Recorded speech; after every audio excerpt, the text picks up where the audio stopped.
attachement d'honneur et rangé pour vous accueillir et vous rendre les honneurs à l'occasion de la clôture du séminaire du PNL. Je vous invite à passer la troupe en inspection.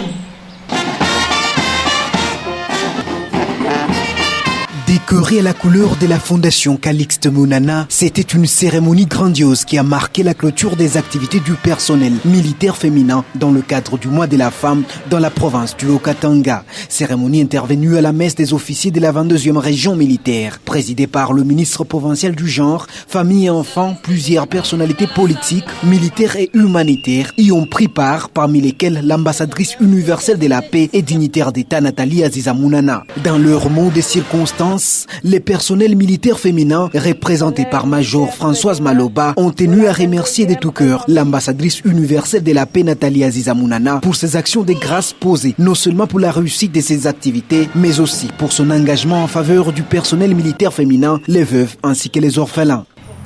Nous remercions tous ceux qui ont soutenu la réussite de cet atelier et en particulier l'ambassadrice universelle de la paix et dignitaire d'État. Nous citons Nathalie Aziza Mounana qui, à travers sa fondation Calixte Mounana, nous accompagne et nous soutient pendant plusieurs années. Pas seulement le personnel militaire féminin, mais aussi les veuves militaires par les activités champêtres et les enfants orphelins militaires à travers la scolarisation, par les activités culturelles.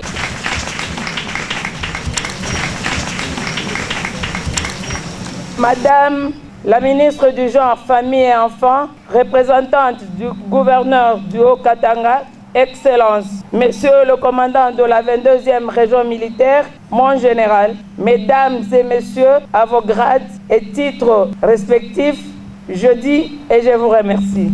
Prenant la parole, le commandant de la 22e région militaire a interpellé les femmes militaires à la prise de conscience face à leur rôle. Pour lui, la femme doit se demander ce qu'elle doit faire et non ce qu'on doit faire d'elle.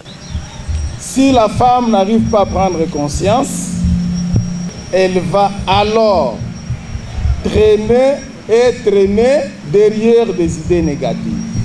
Il faut un travail conséquent.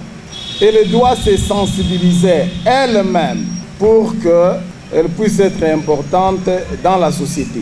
La femme doit avoir des objectifs à atteindre d'ici les années à venir pour qu'elle devienne une femme pas tellement importante, mais qu'on ne sait pas contourner dans la société.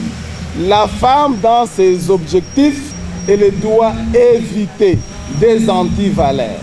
En ma qualité de commandant région, je sais qu'il y en a ceux qui se distinguent à travers le travail rendu et il y en a d'autres qui s'efforcent à mieux faire. Donc on ne fait que vous encourager et vous souhaiter toutes les bonnes choses. Je dis et je vous remercie. Pour sa part, le ministre Viviane Kapoufi a réitéré l'engagement des autorités provinciales et nationales pour la matérialisation de l'objectif 50-50 à l'horizon 2030. Je tiens à remercier tout d'abord les organisateurs de cette manifestation, principalement le commandant de la 22e région militaire pour son initiative orientée dans le cadre de la sensibilisation et de l'encadrement de la femme de la RDC et celle du Haut-Katanga en particulier. Je salue les efforts fournis par le Raïs, son Excellence Joseph Kabila Kabange, chef de l'État, pour offrir les opportunités légales aux hommes et aux femmes en vue de leur protection ainsi que de leur sécurité sociale.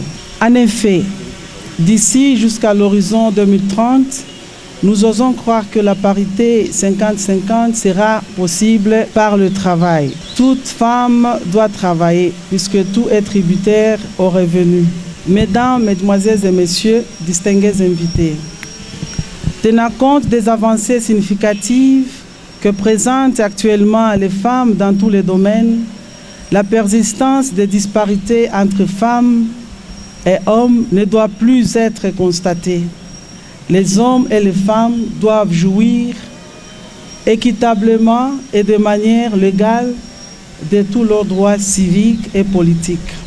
Au nom du gouverneur de province empêché, je déclare closes les activités organisées par la 22e région militaire. Je vous remercie. C'est dans un climat d'ambiance que les femmes militaires et policières ont fêté la clôture des ateliers, des formations ainsi que d'autres activités organisées au cours du mois. Une réussite grâce à la détermination de la Fondation Calixte Mounana sous la houlette de Nathalie Aziza Mounana. Tenez que dans l'objectif de redorer les sourires aux marginalisés, parmi lesquels les veuves et les orphelins, cette fondation lutte dans différents domaines depuis belle lurette. C'est entre autres dans les travaux champêtres, l'apprentissage de métiers et même dans le sport.